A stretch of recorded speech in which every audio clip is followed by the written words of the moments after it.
Holiday shopping lists are long, and finding the best deals while still giving thoughtful gifts can be challenging. That's where Amazon comes in. Amazon was just named the lowest priced online retailer in the US for the 9th consecutive year by Profitero, a third-party analytics and research firm.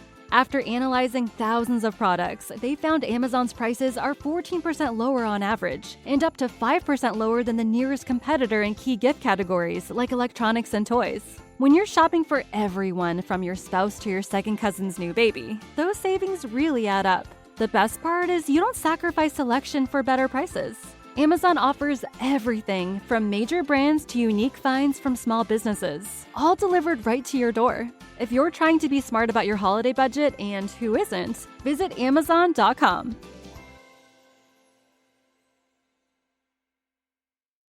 Hi, I'm Stephanie J. Block. And I'm Mary Lee Fairbanks. Welcome to Stages Podcast, where we're bringing creation and connection to center stage. Hey, y'all. Before we begin this episode, please be advised that we do discuss sensitive subject matter surrounding the 1994 Rwandan genocide and other ethnic conflicts. If you do not currently have the capacity to listen to the following conversation, we totally honor that voice, and we ask that you just reconnect with us next week or whenever you feel comfortable listening to this episode. Thank you so much. Si nous avons des visiteurs, bien sûr, et aussi nous les donnons. Si tu viens, tu veux, okay, tu veux. Okay. Mary Lee, our podcast just got so fancy. We're global. We're global. You need your passport to listen.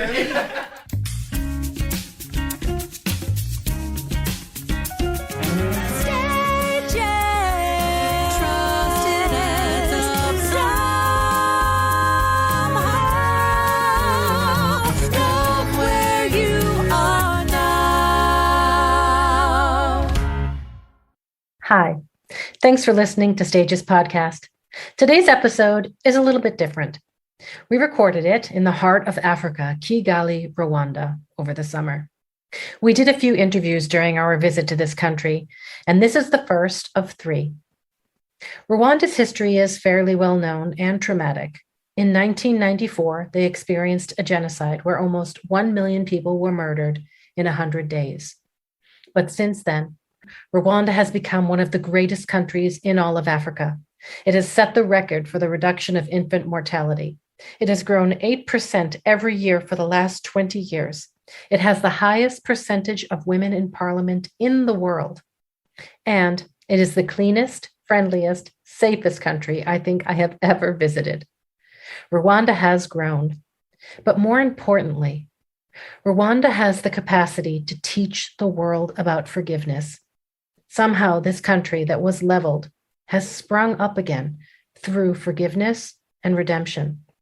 They made a conscious decision as a country to let go of hate and move forward as one. The group that we spoke to today is Mindleaps. Mindleaps works in developing nations.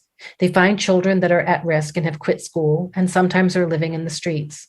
They bring these kids into a dance class and teach them classical dance. And through this, they get them back into school.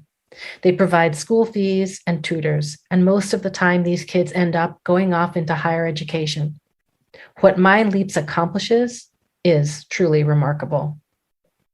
We had the pleasure of speaking with Rebecca Davis, the founder and executive director of Mindleaps, Bashir Karenzi, the program director of Rwanda, Mamadouno, the program director of Guinea, LaMar Baylor, a trustee and artistic consultant, and Kirven Douthit-Boyd, the guest choreographer.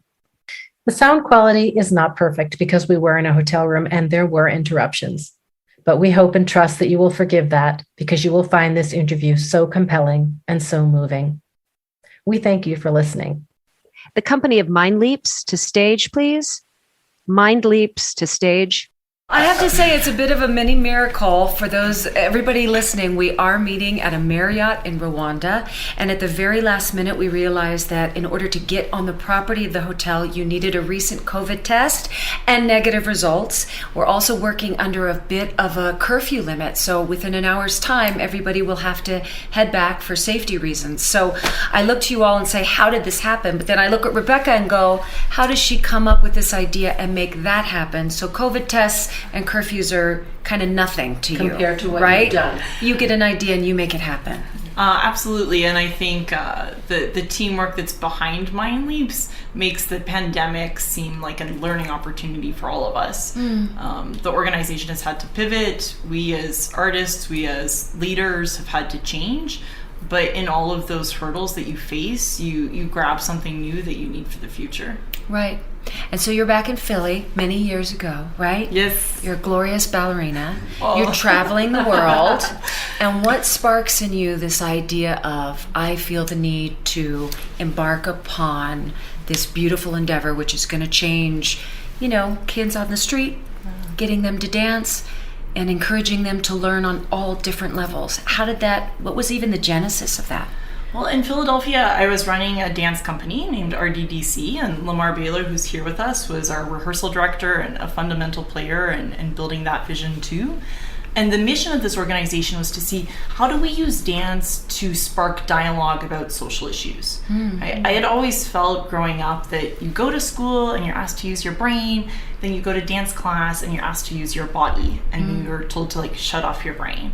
And how come these things can't coexist, right? Yeah. So if we can use the stage and if we can use our body to stimulate these conversations that are hard to have, maybe we can start to wrestle with some of these social issues. So that brought us to creating a work about Darfur, the genocide that was happening in Sudan at the time before the two countries split apart. And LaMar was our lead dancer in that work.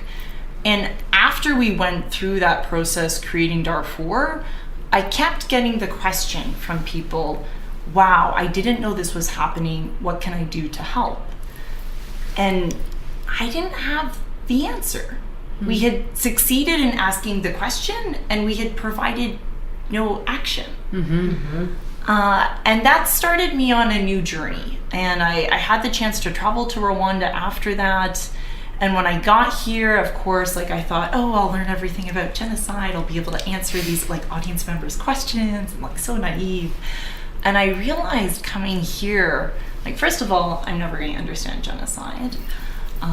And secondly, why are we so busy, using the arts on stages to educate a certain class of people in America? If dance is so inside these youth in these countries on this continent, why don't we use all of those efforts and all of those resources here? And that slowly created the genesis of Mindleaps. Do you feel like empathy has always been a part of your expression? Social justice has always been a part of your mind and body? Yes, but not really in an altruistic way. More so in a way that, how do we understand this world? When you bring people together through movement, you create this shared understanding, these shared emotions that then allow us to speak in a way that we don't speak to each other when we're in these official roles.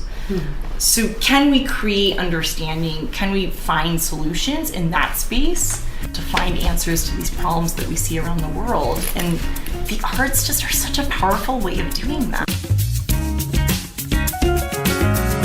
We're talking about the trauma that's been transmitted through the generations. So these children who didn't even know anything about the genocide, who weren't even here when the genocide happened, are literally experiencing the same traumas as the people who actually were here and experienced that. So how does the dance help heal that and release that kind of trauma?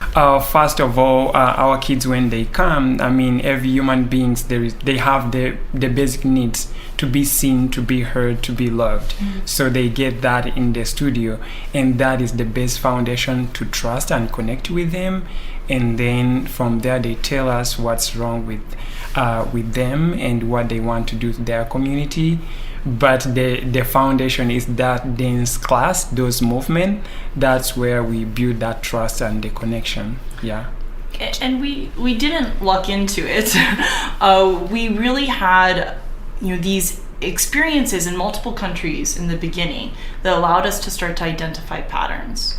So like, if we teach movement in this way, do the children exhibit the same behavior? Yes, okay. And if we teach it like this, then what happens? And we got to the point working from the Balkans to the US to Africa that you could actually teach these movements in a particular way, and usually the behavior could be predicted. So then at that point, then we were very fortunate to team up with researchers from Drexel University and Carnegie Mellon University and engineers from the private sector. And this group together created this pedagogy that Bashir is speaking about. Mm-hmm. So it got to a codified stage, first through experimentation and building it from the communities where we work. And then secondly, with the addition of this academic knowledge to help us understand why we can see this happening. And how did you end up becoming involved? You're the guest choreographer for this year. Yes. So is that just in Rwanda, or is that everywhere? Or? Just in Rwanda, actually. For now. Hey, I am all for. It sounds like you're roped in from I am all for going everywhere, but LaMar is a dear friend of mine. We met back when I was living in New York. He showed me a video of a work that he made for the same festival back in 2019. Mm-hmm. And so when he was giving me the information about the kids from the refugee camp that he was working with and the work of Mindleaps, I was just completely blown away. To your point about the kids and movement, it just is so natural. They hear the music and it's a celebration. It's it's all of the feelings, and it has been quite the learning experience for me, not only watching them and their natural ability, but also just I trained in ballet and modern and jazz. I danced for the Albany American Dance Theater for 11 years. Watching them adapt to to other codified forms has been inspiring for me as an educator. Just watching how they take to it and what I need to do different to help them understand. It's been like an incredible learning experience as an educator. It has been amazing to see these children grow at every level of their life, not only artistically, but intellectually. And they're learning what it feels like to express themselves in some way. Mm-hmm. And even if it turns out they don't dance, they've learned what self-expression feels like. Yes. And then you carry that into the world with you wherever you go. Yes. Mm-hmm. So that it's such a gift what you're giving them. You spoke to their natural ability. Did you go ahead and pre-choreograph something? Or did you? Nothing. No. So you wanted the country to speak to you, the kids to speak to you, and you just brought the language. People were asking me for titles, people were asking me for music. I was like, I'm not there yet. Good. I was like, until I meet these babies, I can't give you any kind of. I love that. I was like, I'm sorry, but I can't give you anything until I see a face. I think that's beautiful. Coming in with no preconceived notions other than being open and willing. Absolutely. And then seeing what their movement is and their natural ability and building on that. And then building on that.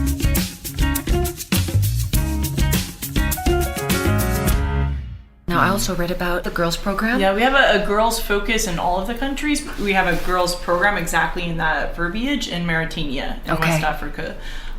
This is we were asked to find the country where we thought the girls needed the most assistance. They were the most vulnerable. And it was really easy for us. Bashir was involved in the decision to choose Mauritania, and we have a wonderful local organization that we work with there called SOS Pères Éducateurs.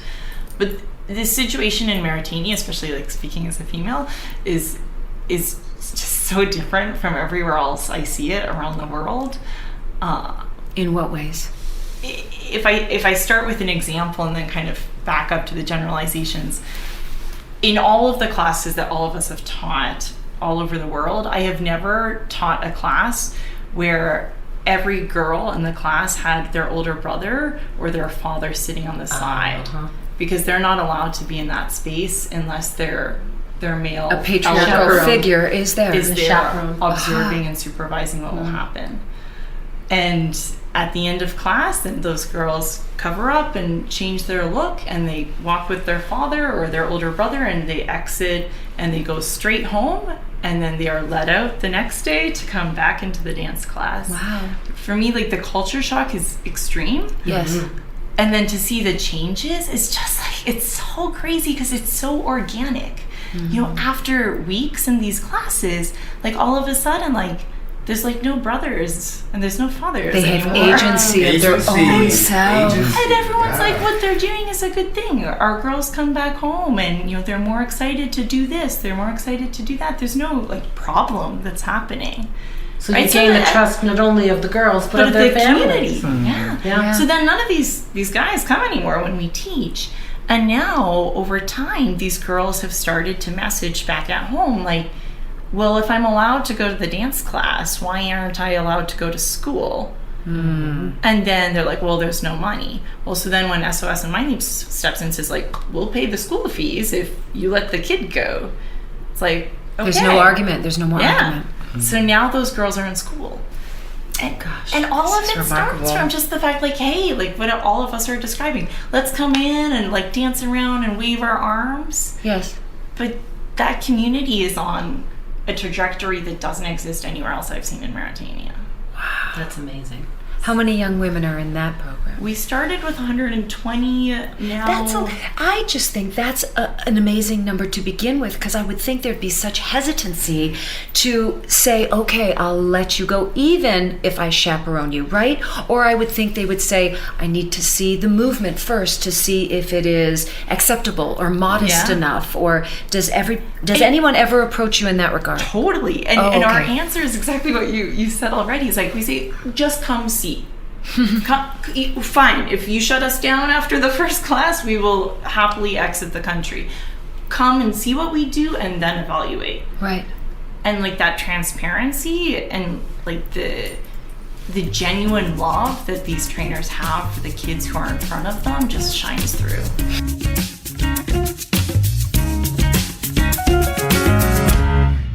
Do you feel sometimes that the work that you guys produce or put out there is expected to sort of highlight the tragedy and the conflict and the genocide, or do you try to fly and expand beyond that sort of, I'm going to say it's a presumed expectation, whether it be Guinea or Bosnia or here in Rwanda?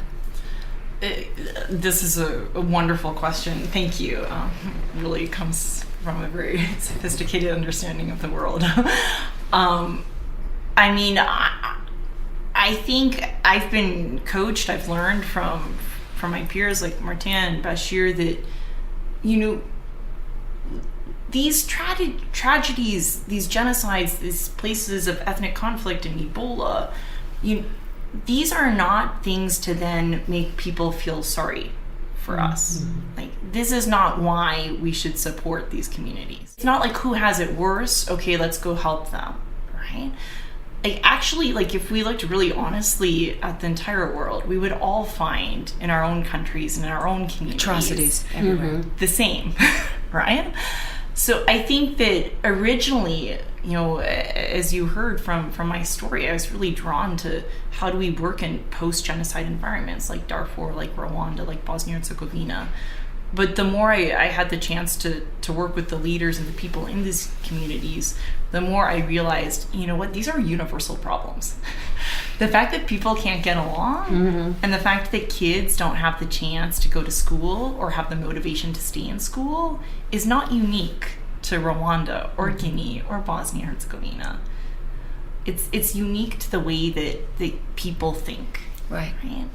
So I think I was tending that way really in the beginning, and I think I've learned since then, and Mindleaps is now like fully invested in this idea that these tragedies are not what holds people back. And it's the power of the mindset and that agency that allows us to combat all of that. It's more universal than we think.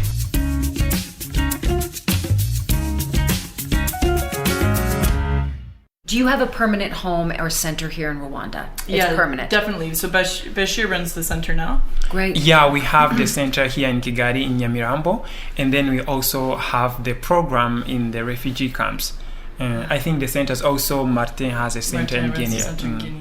Yes, and that is a permanent center in Guinea as well. Yes. How beautiful. So when you come, your term here is 3 weeks. Yes, unfortunately, just 3 weeks. I know. So it's, you look at these children right off the bat, primary and secondary school. Does it end after secondary? Yes. So it's like 6 to 18? What age range? 9 to 18. Okay. Sometimes the students are successful and receive scholarships to attend university after that. The trust that gets built, in my opinion, gets built when you stay in a community over time. Yes. The in and out, I think, just doesn't work for international development. That was going to be my second question. With the 3-week time, what does that look like? When does the kid then start investing and saying, I trust you, I will now open up and show you and be more vulnerable? Because I have noticed here in Rwanda that the gaze is very deep, it's very strong, but the smiles are so bright and glorious.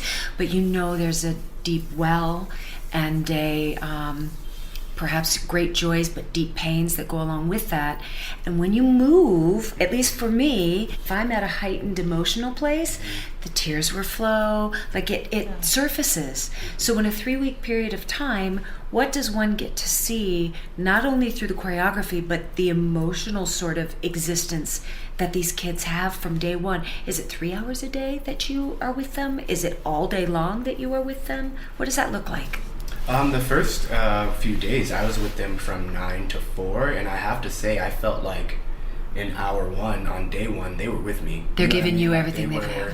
They were invested. They were, just, I think, and I think that a beautiful model has been built here where they've maybe had a few opportunities to work with guest artists. So in that sense, I'm fortunate because they're already kind of conditioned in a way to to be in the space. But I will say that just learning them literally from day 1, it was like all eyes on the front, and they were ready to work. So. I love that. Yeah. And in Guinea, what does that program look like? Is it it's a similar, I would think, methodology and a similar program throughout the world? Tell us about how many students do you have in your program? Thank you. Actually, in the center, we have 126 kids who is in 5 groups, and we have them 8 to 6 p.m. And and we teach them 2 hours each group, and after that we facile en français. Tu peux mélanger. Oh, ok. Je peux reprendre? Please. Ok. Merci. Et actuellement en Guinée, nous avons I understood every word, but for our listeners, go ahead and translate. I understood child. Merci. So, in Guinea, so they have a center, and then he explained kids are in 5 different groups. So they come and do 2-hour class, and they do the follow-up, like doing the home visit. And they also have a program where they learn English, that giving them introduction to English. There's another story I can tell that doesn't speak so much to Mindleaps as it does to maybe Rwanda, and the question as to how the country is the way it is. It starts with a situation that we had in Mauritania, in the country so Bashir is now managing Mauritania for us as well. And it's kind of a shocking thing that happened on the ground. One of our dance teachers, a Mauritanian dance teacher, was walking home, and some of the girls from the dance class were a little bit ahead of him on the street, and the girls were attacked. Somebody on the street, literally, was attacking the girls, and our trainer intervened, and he was killed. Oh my God. So it hit all of us pretty hard. And then what happened after is kind of a very traditional reaction, at least coming from an American perspective. It's like, did you catch the guy? Was he put in jail? Was he punished for doing this? Right? And then, so Bashir told me, he's like, okay, so they did find the person who attacked, and that man said, please kill me now, because I see that now I've killed a hero of the community. And Bashir, as a Rwandan, said to me, as an American, how come you didn't think about the killer? He deserves support and he deserves healing too. I don't know how Rwandans think like that, but I know we need to learn that. How did an entire generation decide we are going to swallow our anger and our sadness and our pain so that our children have a better life, and then actually do it and follow through? For me, I think being in this generation between like a little when I was when it was genocide, so I think a lot of work has been done by our parents. So then they gave us that flame of hope that we have to keep on. So I think that there is of course the government, the parents, and the community. So it's a lot of sacrifice from our parents, so we want to keep that. Honor them. Honor that Honor sacrifice. that That's really sacrifice. beautiful.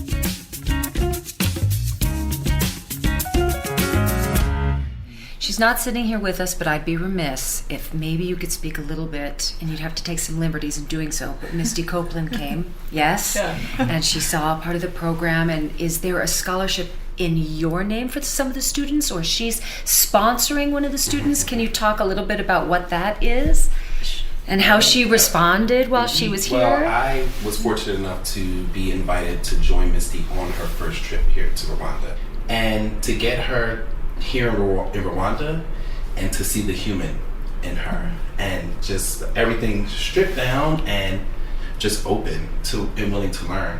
Mindleaps did a great job of informing the kids on who she was and how important she was in the States and around the world to so many people.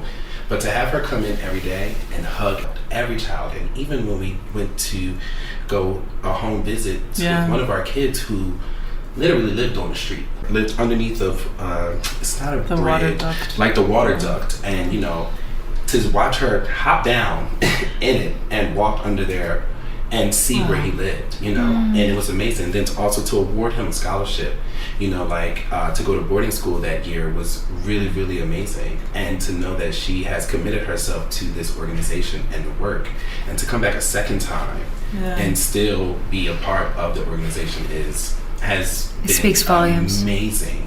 Speaks to her character and her belief in this organization. To see Misty go through the experience that I think all of us have as non-Rwandans when we come to this country. And, so you see it on like one level and you're like, okay, it's such a clean city, it's so beautiful. And then you start to learn about the history of 1994. And then you start to see, how these kids just like fight against these obstacles. And to hear her start to ask questions to try to like put together the story in her head. Like, well, why is that kid not going to school? Well, is the mother acting like that because she's a survivor, right? And you hear Misty try to understand, like, how does this society get to where it is, which is the same question that you're asking. I think is, the universality of Rwanda and also the humility and beauty of Misty. There is a moment that's so strong in my memory from her second trip, which says so many things in like one image, where she had been teaching our kids a part of a dance class. Okay, that was of course incredible. And then then it's like, okay, the kids turn to teach her, right? And so she's learning the moves, and then it's the end of class, like cool down, right? So it's like nice slow song at the end, where we become calm. And one of the kids was at the front of the room, so he just started leading the movement. And Misty just kind of fell into line with the rest of the class and the Rwandan teachers who were in class, and everybody's just doing these movements that this child is leading. And like that tells you that equality is possible. Right? Like at that moment in time, everyone is equal in this space. A lot of these kids that go through the program seem to maybe come back and then volunteer their time or assist. That's got to be an amazing thing to see. It's amazing for us, and it's my vision for the organization going forward, because every time that's happened, the quality of our work has improved by leaps and bounds. When somebody who's come through this methodology and feels the change, then becomes the teacher, you're building like a lineage. Yeah, lasting change. Yeah, that everybody now has this mindset, right? So, I mean, like my dream, of course, is like one day, instead of the 5 of us sitting here, that you're talking to students from Mindleaps who all have the positions that we have right now, whether or not that's as a choreographer in the United States, or a country director, or an executive director, or a board member, but it's all grown from the inside. I think in general, people do want to do good in the world. So they give to a lot of these NGO organizations, but many NGO organizations don't actually get the funds to the program because solving the problem makes them lose their job. And so keeping poverty cycle, refugee camps, exactly, is job security. And they have their nice Land Cruisers and their nice apartments and their nice job, but they're not solving any problems. This is so apparent in Haiti and so many places, right? And even people who want to donate their clothes to, Goodwill. Oh, now my clothes will go to. But what they don't realize is, you give your clothes to Goodwill. It doesn't go directly to a child in a school in Africa. It goes to a middleman who sells it to someone, who then sells it cheaper than the local people can manufacture their own clothing. Yes. So you're actually putting the local seamstress out of business by your big heart donating your clothes to Goodwill. So people, I really don't think, understand the levels that go on there. And so when you do find someone like you, you're in the country, you're working with actual people who live in the country, and then you're bringing children that you're teaching up to take your job. That's the kind of place you want to support, because that's the real thing. If you build an organization like that, just as you've described, that organization will continue forever. Or it will change to the needs of the communities that it's serving in an appropriate way. Right. So that can only happen if the people who are making the decisions come from the community itself. We're learning that a lot here in Rwanda. And whether it's a small village and they decide that pig rearing is what's going to help their community, and over here an agricultural investment is going to help that community, that is where these people are soaring. Because they understand what they need as a group, right? And they have a system of democracy within where they vote for what they want to do in these communities. Is most of the funding from grants or private donors, or what does that look like to keep all of those working parts going? Because we know, regardless of what there is, the business, the dark side, right? But that's the business portion that does. You've got to talk about it, because this is an extraordinary program that just doesn't go poof and it happens, right? Yeah, when you're talking about decades of change or decades of support to change communities, it can't be, as we say, like this in and out approach, and the funding can't line up that way either. It's predominantly foundation and grant funded right now, and our strong push is to change it more to private funding. As I'm sure you're aware, and your listeners are aware, foundation funding is very much tied to check boxes, right? This many kids in, these outcomes, close out the grant, give your report. But if we can connect with donors who are interested in the transformation of youth and communities, we would have more flexibility to support our people on the ground in the way that they need support. And what would you say to those listeners that might have a pocket full of cash? What you are witnessing and the magnitude with which you feel there is, movement in these villages, in these city centers, in the culture itself. Can you give us, a couple of sentences that might inspire them to open up their pockets? Absolutely. And we'll also say it in French. And Kinyarwanda. That's right. We're not too proud. Thank you for the opportunity. I think a lot of people want to do good in the world. And, it's not so easy to do good the right way. Right. So if you want to invest your dollars because you want the world to be a better place and change fundamentally even after those dollars are gone, please look at organizations like Mindleaps that are growing from the ground up with people who live in these communities running these programs, and recognize that those dollars will be used with the passion and love that each of those dollars can change a life. And now it's time for the 5 questions. If you could go back and speak to your 20-year-old self, what would you tell him? Oh, I would say you need to have more grace with yourself. Do you have a good luck charm or a ritual that you do before you perform or before you do something important, something that you hold on to that centers you? Yes, I call my mom. I call my mom. Those that are closest to you, one thing that they do not know and that would surprise them to find out about you. Oui, quelque chose que tout le monde, ta famille, tes amis, ils ne connaissent pas ça à propos de toi. Quelque chose, ça, c'est une surprise pour tous tes amis, toute ta famille. It's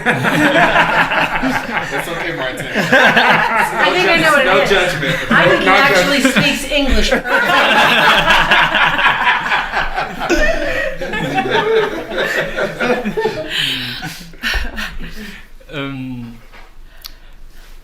The thing is, before I came Mindleaps, I was very angry.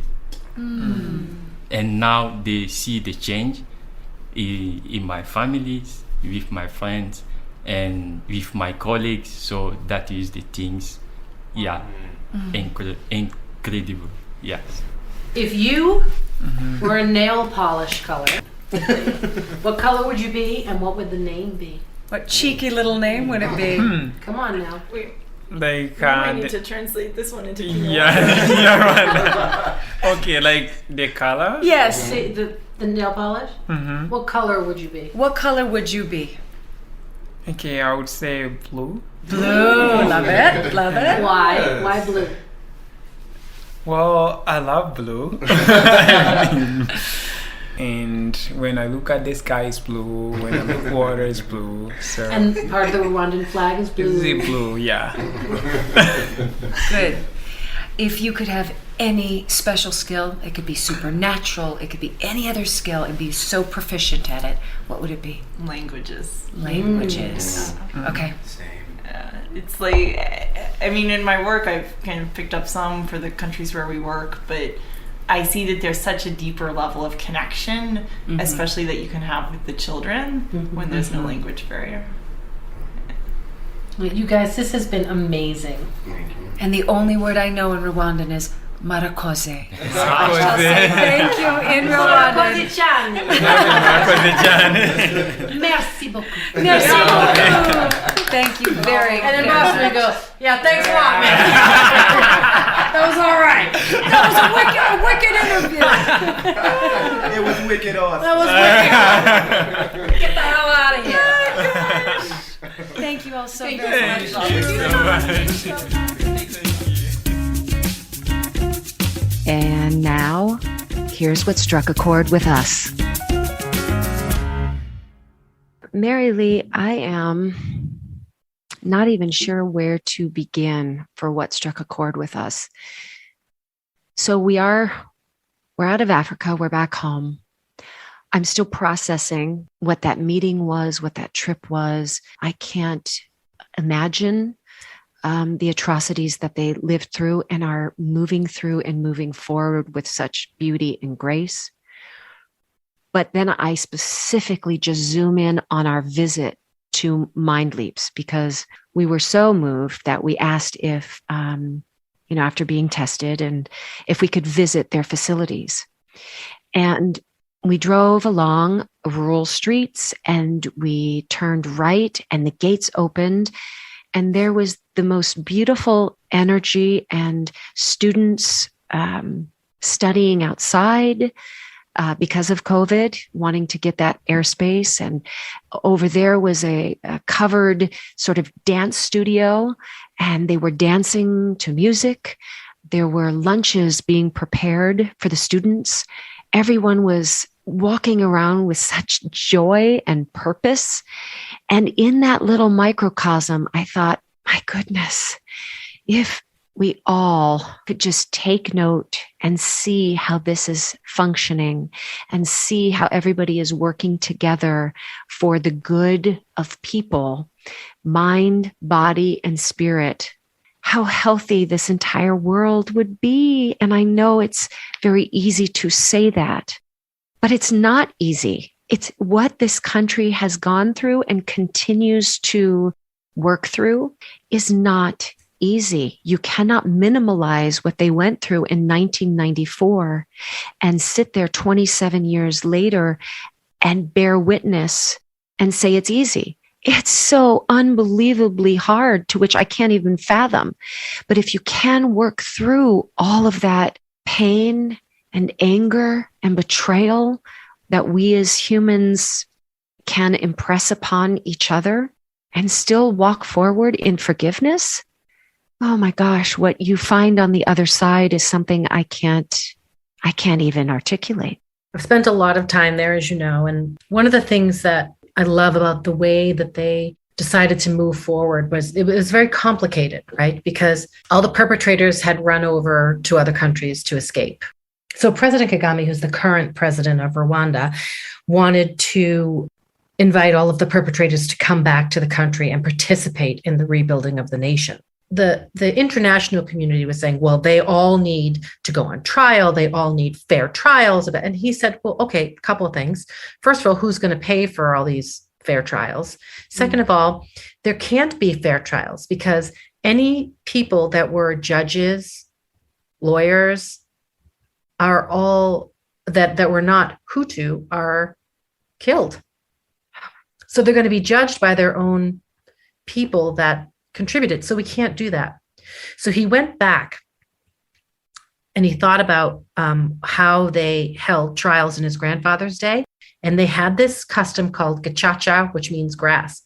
The community, when someone in the community did something wrong, they would come as a community, they'd all sit on the grass, and the person who had done the wrong stands up and explains what he did, why he did it, why he's sorry, who he hurt, and how he's going to make amends. If the people as a group decide that he is truly sorry or she is truly sorry, they give them a way to redeem themselves. The community would say, okay, you need to rebuild this widow's house with her, rebuild, her farm and get her a livelihood again. And not only did he stay in the community, but he had to work side by side with the people whose lives he destroyed. And it brought them together in such a way. And this happened throughout all the communities in Rwanda, all over the country. And it brought them together again. Well, that brings us back to the conversation in that hotel room where, they're speaking of the young dancers and then their instructor who was killed, and it was brought to our attention. Well, yeah, he killed another human. But what about that killer's life? What is that person's story? Now, again, you can't just give forgiveness and grace if they're going about and harming everyone throughout their lives, throughout their days, if there just is... if they're not asking for the forgiveness, if they're not willing to accept their actions. If there's not reconciliation there, then yes, you need to be put away. But it's hard for me to even finish sentences with this because I can't wrap my brain around it.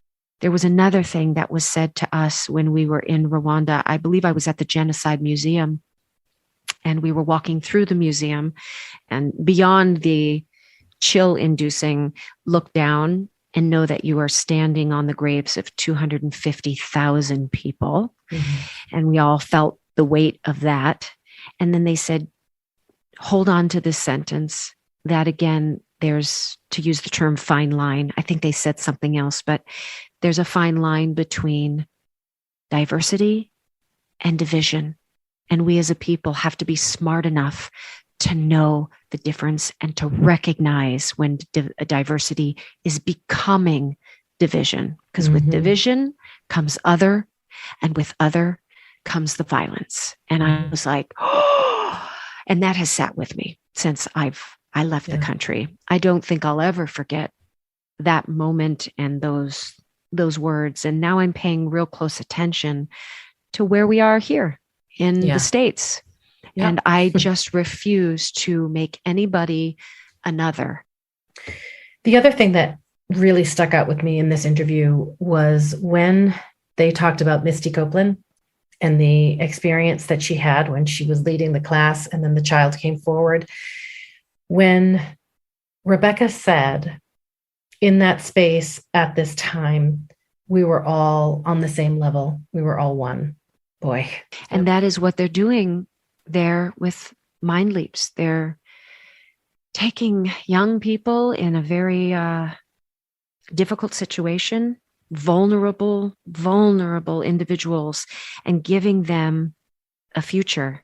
And with education and art and community, they are far less likely to live in hate. And it's a beautiful thing to witness. So if you want to support Mindleaps, we have their link in the bio. And we hope that you will, because they're an amazing organization, and we'll go back and visit them again and check up on them. Absolutely.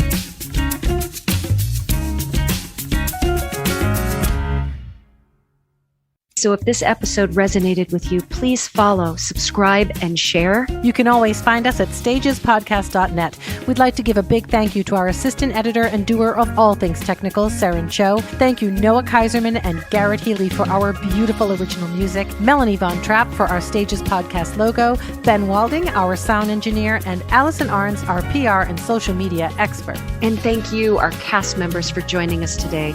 We hope you come back next week.